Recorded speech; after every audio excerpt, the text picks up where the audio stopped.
this is Kimberlea, and Yoga Snack is our bite-sized podcast where Robbie and I serve up nourishing discussions on yoga, astrology, nourishment, and mindset. We mix wisdom with personal experiences to serve up quick, insightful conversations that nourish your practice and add flavor to your daily life. Ready for a quick bite of wisdom? Let's dig in. Welcome to Yoga Snack. Today we're going to talk about the sixth chakra. Yeah, sixth chakra. Ajna Chakra is what it's called, AJNA. And we're going to talk a little bit about mindset and changing our minds. We've moved into the area now of the brain. So this a lot of times in cultures is known as the third eye in different cultures. We see it in art, Egyptian art especially. There's the eye in the pyramid. In Chinese medicine, there's an acupressure point that's related to mental health called the yin tong. So this is right in the center of the forehead. And it is so interesting because it is literally being formed when we're being formed as an actual third eye. There's rods and cones and all of the genetic material it needs at the beginning of our embryologic development for this to truly be an eye. But it ends up being embedded in our brain. Like, how cool is that? we literally have a third eye of the pineal gland.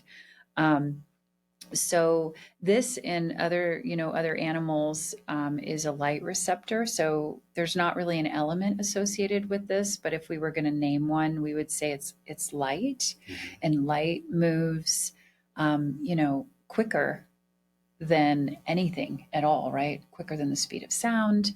And so we're working with this very ethereal, space inside of us. Indigo is the color that represents it often, and then a 2-petal lotus blossom. And it's interesting because, all the way up along the chakra chain, we've sort of been increasing the petals on the lotus, and now we've come to just 2 petals. And if you can visualize it, right, there's a center, and then there's these 2 petals out to the side. So that center is the third eye, and then the 2 petals maybe are the 2 seeing eyes that we see outside of ourselves. And because we are so wired, to be connected to what's outside of us visually, to really attune to that inner vision is hard. And this is a place, I think when people are open here, there's it's clairvoyance, it's the ability to see what the actual eyes can't see. And if we put something under the microscope, it verifies, like, your eyes can only see so much. But then we add a different layer of being able to look closer, and there's so much more than what we can actually see. So how do we contend with that? We start to develop this ability to have insight, intuition, wisdom that comes from this internal space. And this is also where we start to realize, hopefully, that wisdom is different than knowledge. Like, collecting facts is not the same as, being able to move through life and have wisdom and that as a resource, not only to yourself, but to others. And I think this is a fascinating space because I haven't always really thought that this was something that I have access to, but over the years, what I've realized is, when I'm reading people, when I say that, I'm reading their nervous systems a lot of times. I'm noticing things like their breath, their eyes, their movements, their pattern of movement. But I think, relating it to, like, noticing nervous systems too, that is energetic. Like, you can't see that, but I can sense that now. And I think through this process of, yoga and working in this realm of the unseen often, that I've gotten, to work on that internal sensitivity. Right now, psychedelics have really reemerged. They were huge in the 60s, and they were shut down. That's a whole, thing that we're going to kind of tap into a little bit today. But there's this whole society that's forming, and people are really changing their lives and changing their minds through psychedelics. And I believe, they're working with this higher energy center, and that can be revolutionary for some people, So I know that you had a big change after you had, was it your first psychedelic experience ever? Yeah. Yeah. So I dove into psychedelics. It was the New Year's heading into 2018. Okay. Jumped right in with LSD. Mm-hmm. And it was like, it's the thing that changed my life, Mm-hmm. Mm-hmm. Was it like a one-off change? Like you came out and you're like, oh my God. No, honestly, at first it was, certain things I would say. Yeah.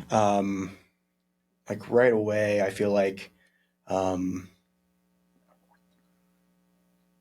I was able to maybe decipher what I would deem as like bullshit a little easier. Mm-hmm. Like you can almost like see through when people are talking nonsense. Mm-hmm. But other things like, at first it was the experience. I don't think I brought enough reverence to the experience at first. At first, I think it was. Was it during the experience that you were having like that discernment built in, or was it like after? It was after. Yeah. Yeah. Do you remember your first experience? Was there anything inside of that was really profound, or it was just afterwards there was just like a different lens you were maybe looking through? I think I mentioned this on a previous podcast. It was New Year's, so there's usually the ball So drops. celebratory. The balls dropping and all that kind of stuff. And, we this was hours into the experience, and we're like, let's turn on the TV and see. Do the thing we always do. Mm-hmm. And it just hit like a lead balloon. It was just like, all this on the TV is just to like sell us stuff. Mm-hmm. Right? Like this isn't actually about like spreading goodwill. Oh. And so it was a little bit like wah wah. Like that sort of feeling. Was like, oh, this isn't the same as it always was. Yeah, like the veil had been lifted. Yeah. That you were like seeing differently, right? Same thing, but it's seeing differently. And like that's kind of that whole internal, like there's stuff in this world that we're not picking up on. Right. And it might even be right in front of our face, and that's, so that's really interesting.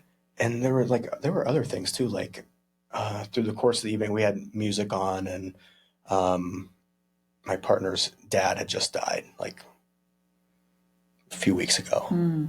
And it's just one point there was a song came on, and it was like this like deep like knowing and connection. Like we just like looked at each other like during the song and just started crying, like weeping, like, oh wow. And it was, we didn't have to say a word. Yeah, like we didn't even have to say a word. Wow. Like it was just like, this is beyond description. Like this is beyond what we can put words to. Yeah.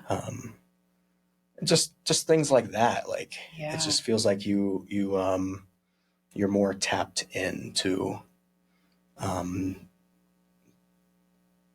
what you're actually perceiving. Yeah, you're seeing more clearly, right? Yeah, like seeing more sensitively, or who knows what truth actually is, right? I mean, but at the end of the day, we're looking through these veils of our life, and we're perceiving it through our nervous system and our brain that's brought in all this data over the years, and it's changed according to so many factors, whether it's wonderful things or it's tragic or traumatic things or mundane things or whatever it is, and to have that that veil lifted and to see things more clearly, it's like, oh my stars, because it eventually led you to really step into a different life, right? Right. Yeah. Yeah. It ultimately led me to becoming interested in yoga. Mm. Not necessarily for the reasons you might expect, but there were some like side effects to the experience that were a little unpleasant for me at first. Like I was having stomach issues, Mm-hmm. and it And you really were, got let's me. back up because, if nobody's listened to this before, you were an electrician. Yeah, You were living in Ohio. Yeah, Ohio. yeah. So electrician in Ohio for like a decade, and I feel like psychedelics started me on the path to leaving that, Mm-hmm. um, because it was almost like after that experience, I found myself walking in two different worlds, almost like. And I want to pause really quick. Trades people are so important. So I'm not like saying like you were an electrician in a negative way, like, Sure. but you were just in this path of being in a career or a job that was maybe a misalignment for Right. you. It definitely was. Ultimately, Yeah. right? Because we need electricians. We need, Right. we need so many people Gotta keep the that lights support on. us. Exactly, right? Like, so thank you all. I have Mhm. some really good friends that are electricians too, so I don't want them to think that came off as a negative thing. It was just Yeah. me pointing it out because you're not doing that anymore. Right. Yeah. Yeah. Ultimately, I was not living a life that was healthy. Mm. Say more about that. Well, I think sometimes when you get into maybe a field or you start doing something that is a misalignment, you sometimes have to do a lot of stuff to sort of get yourself back to neutral. Mm. And for me, that was alcohol. Mm-hmm. It was pot. Mm-hmm. It was Mm-hmm. various foods that weren't necessarily great for my digestion. And you said at one point when we were talking like about like watching sports and kind of being couch ridden and right, yeah, very very still all the time. I used to look at people like running, and I'd be like, what? If you're not running from something, why are you running? now to be fair, I still Right. say that, but I mean, I know I get it. I know what you mean. I've come around to that as well. Just it's a different way of looking at it. Yeah. Like, but yeah, I think it just completely like reframed. How far into psychedelics were you just like, this is no longer sustainable, like what you were doing and where you were living and even your diet and stuff? Was it like months, weeks, years? It was years. Yeah. Yeah. What I started to say earlier was that initially psychedelics weren't necessarily like a consciousness exploration. Totally. I mean, it was in a way. It was. Yeah. We were Come on, you were partying. Okay. And after a while, it was like, okay, how can we maximize this experience? Like, how can we get the most out of this? Like, okay, we're spending all this time in this state. Like, let's get somewhere. So you're like leveling up. Right. Essentially, like that was, like, there's more to this. Yeah. And I feel like once we started that, 2018 was pretty heavy on the partying. 2019, more of the same, I would say. And honestly, I think it came down to like end of 2019 into 2020. Oof. Yeah. Man, 2020 is booger. Yeah. It was just like, why am I not doing exactly what I am here to do? Yeah. I started getting into astrology and yoga, and yoga came a few years before that, but the consistency came trying to, like I said, maximize the experiences. And I went vegan. Like, it changed my diet. It changed everything. Yeah, you said your physical appearance changed dramatically. Yeah. So it's since that time, it's been quite a journey. And was there like a conversation that you had that because you guys like picked up and left and went across the country in an RV, right? You were just like, I'm out. Your family must have been like, what? Yeah, they were concerned. Yeah. They were concerned. Like my grandma said something along the lines like, why would you leave somewhere where you have roots already established? It's like, because there's more. There's more to see. There's more to do. And I think there was eventually a conversation, because I was starting to feel like I was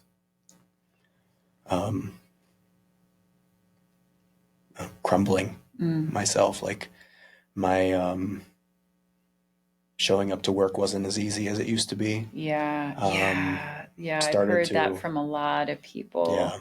And it's like you can no longer exist inside of that inauthenticity without being painfully aware of how misaligned you are. Yeah. That's tragic in some ways, right? Because the numbing that we do in our culture, in our society, that we're required to have every day of our lives just to get through it, is real. Like that's true. That's true and real. Like we are required to bury some of that deep authenticity in order to just get through the day. Yeah. Yeah. And the people that I worked with weren't on the same wavelength at that point. Like even my boss, it was a small business. I like that you say wavelength, because it's like light, and light is vibrating, and colors, and there is that. We talked about resonance in the last one, but this is also vibration and color and vision and seeing things. Yeah, it's almost like, we talked a little bit before this about like what actually happens to the pineal gland on psychedelics, and mainstream media doesn't have great answers for that, but just talking, it feels like maybe on psychedelics you're able to let more light in. Oh yeah. And it opens up your field of view more. Yeah. And you see things more clearly, because it's through insight. A different lens. Yeah, and it's insight, and it's insight. It's intuition. It's like going inside, but with clarity, right? Not with just like toxic thoughts, right? And toxic inner dialogue and numbing and thought loops. It's like you break this part open of yourself, and you have access to this really powerful part in you, but you can't unsee it. Right. And that was like, in those experiences, like at first it was like, let's put something on the TV. Like Netflix has this show called Moving Art. Okay. And it's beautiful. It's time lapse stuff and set to motion. And, we'd put that on and spend who knows how much time observing that. And at a certain point, it became like my eyes, I think, are hindering this experience. Like I got the message that like, if you want to go deeper into this, like you're going to need to like stop being so visually driven in these experiences, and I'd use that insight, use that intuition and that third eye. Yeah, and it's like, because we're not encouraged to tune into that, right? 'Cause we've rewarded knowledge, right? Because knowledge wasn't always readily available. Yeah. And so that reward system of you're very smart, you're very successful, you have all of this data and this knowledge and information, that you must be very smart. And what we did too is in other cultures that relied on this deep insight and intuition and deep wisdom, we called them like savages. And we created this really I think detriment to our society of suppressing that as being valuable. And it's so needed and it's so valuable. We don't have systems of wisdom inside of at least what I experience in our country, our culture. And it's like, who do you go to? Right. Where do you go to reach for that, And so I think when we change our minds, literally, and we start to access different parts of ourselves, we have to also begin to trust ourselves in a system that's always asked us not to trust ourselves and to reach outside of ourselves for our happiness. Yeah. And to go out there instead of in here. And and it's sort of scary because it is this world that we have, that we are all inhabiting and experiencing, but we also don't have many guides of like how to do it and where to go and how to access it. Like, you don't go to school to be a clairvoyant. I mean, I think maybe Boulder has some classes or something, you know, like, but it's all seen as like woo woo, right? And this is stuff like the mental health crisis, not just in our country, but around the world, but definitely in our country. Like, we're not able to access these parts of ourselves to trust and to move through things and to live authentically as much as we I think our soul needs it, and it's showing up. And the I've never used psychedelics. I think I've been on a slow psychedelic journey through yoga. It's been like the slowest trip ever for 20 years. I like that. It's like this real, I've taken the lowest dose psychedelic. It's called yoga. And I've just been on this like really like slowly waking up to seeing things in different layers. And even now, still after all this time, you know, it's like I keep literally like waking up. So to that point, the slow drip, I think that you may have done the route, because there's a lot more time for integration. You know, like a psychedelic trip, it's like you're there, and there's no like staying there. There's no you have to like find a way to integrate it, and it's not through more psychedelics. You know, I eventually came to yoga because you know, it was still a little rocky, you know. So let's go back. You when did you leave? When did you guys? So it was 2020. Did a vision board and set a 5-year plan to leave Ohio at the beginning of the year. January of 2020. Yeah. And by November, we were gone. The house was sold. Wow. Yeah, it was basically like there was a psychedelic trip in like March of 2020 that got pretty intense.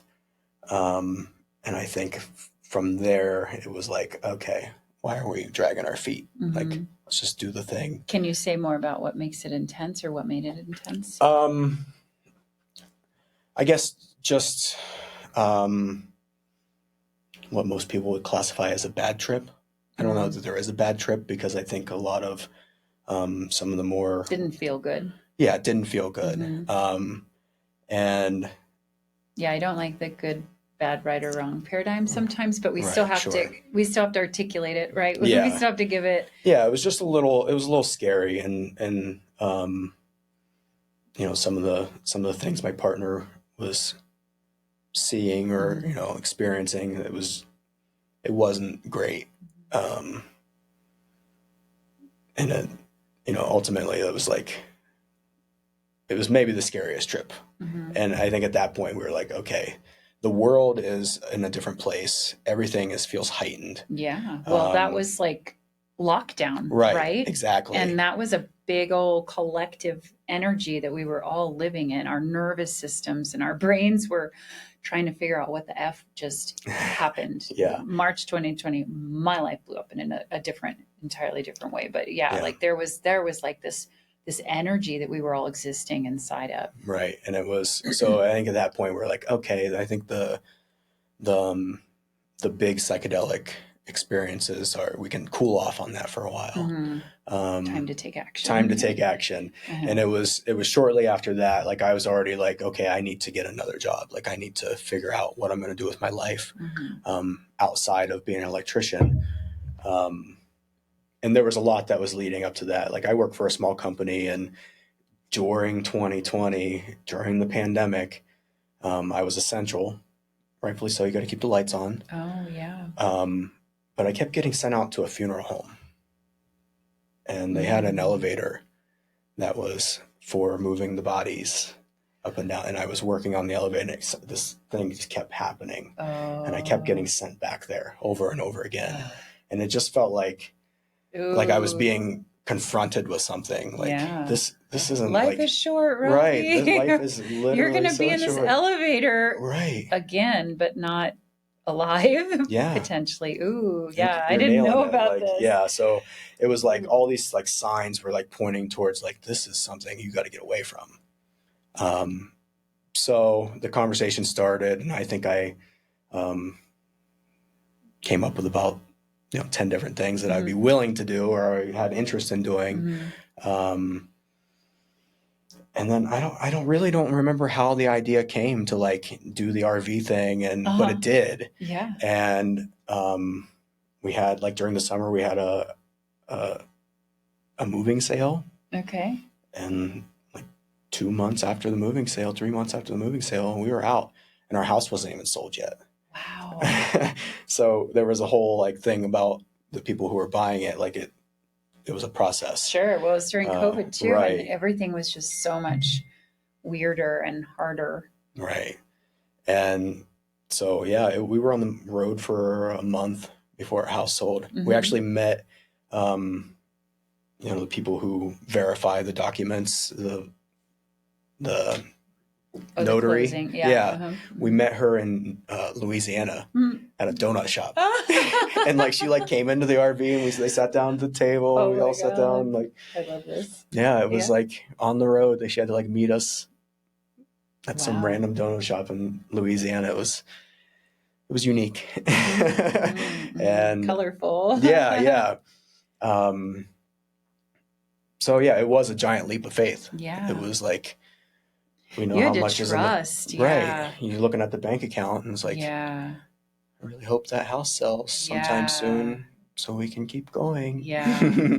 Yeah. That's part of this chakra is trust and trusting ourselves. And in certain animals, the birds in particular, they have a metallic substance in their pineal gland that helps them navigate.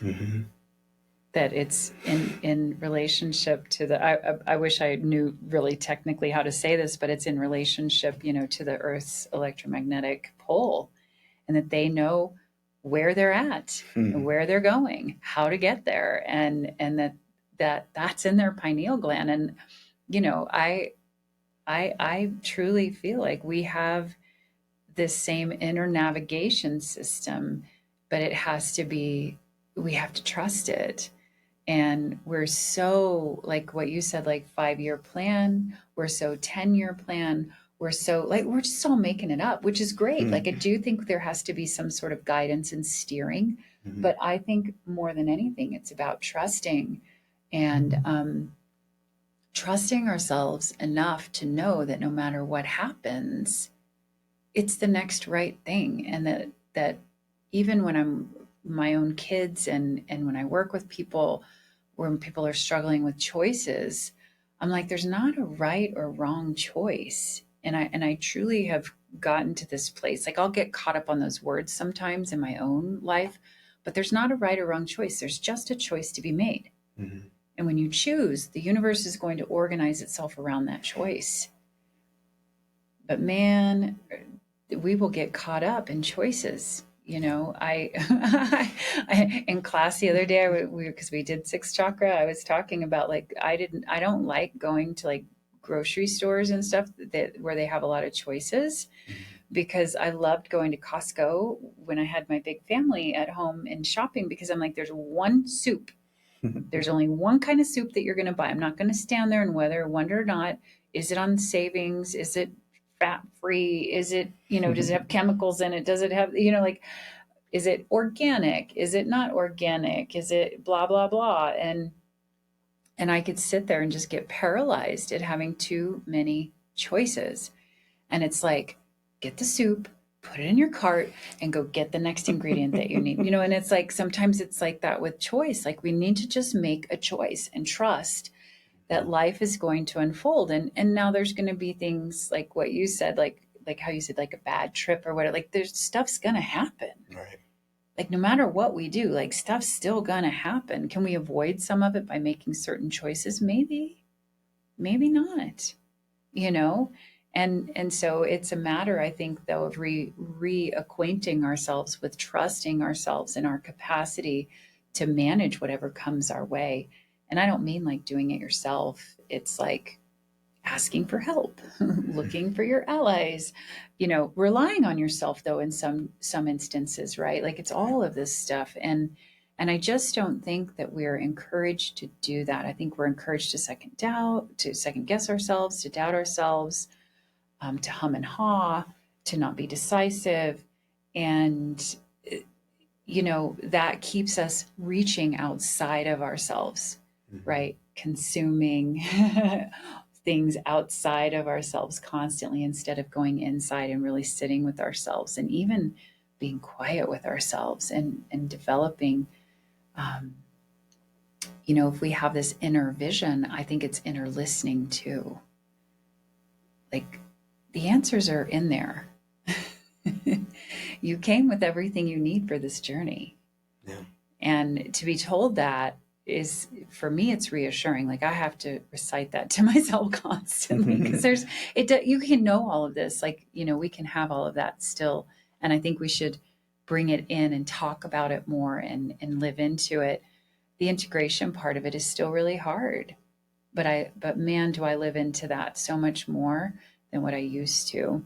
Yeah. Because, the doubting and the fear and all of that keeps us really small and really limited. And I think we're all meant to really explore this life in a really authentic way, which also then brings about our gifts and our talents, and we become more of a gift into the world, not because we're trying, but because we really truly start to know ourselves, and trust ourselves and allow ourselves to make mistakes. Yeah. So good, juicy stuff. Do you want to say anything else? Like when you guys, because you went to the Midwest or you came from Midwest, you went to Southwest. Yeah. Well, I went down to the East Coast to Florida. I saw my grandma. Okay. Before I left the East Coast. And we went across the South, through Texas, through Arizona, and then up through California. Okay. The length of California. Okay. And we spent a lot of time in Southwest Arizona. I was like, if we can stay where it's like 65 or 70 all winter long, I will be very happy. Amazing. So that's what we did. Okay. And so it was a lot of time in the Arizona desert. But then we went up through California once spring hit, and sort of like followed spring as it was. So our spring that year in 2021 was like 3 months long. Like, I mean, it usually is, but like we were in like the heart of spring. Like we've like followed the beginning of spring all the way up through, and went into Oregon, and then Idaho, Wyoming, and then eventually landed here. Wow. And at one point, how did you know Colorado was? Well, I'm a big music fan. A lot of the bands that I listen to make it a point to come to Colorado. So like I already had like a kind of a pulse on like Red Rocks and things like that. Like, okay, this is a cool place. And my partner's sister lives in Colorado. Okay. So we were going to come and see them. And at one point on the road, we were talking to some other travelers, and they were like, we were telling them what our plans were, and we were going to hit Colorado in the spring. And they're like, you probably never leave. I was like, okay, well, whatever you say. And here it is. Right. So far, 3 years later, 3.5 years later, wow. we're still here. So wow, it was the place that I was looking for. That's and cool. I think ultimately we started tapping into that intuition and sort of letting our inner knowing lead us to where the next spot was. And it worked out because I landed here. I was able to take teacher training with you. And now here we are. Look at us on a podcast having talking about the third eye. Right. So, and we said a lot about psychedelics, but ultimately, like,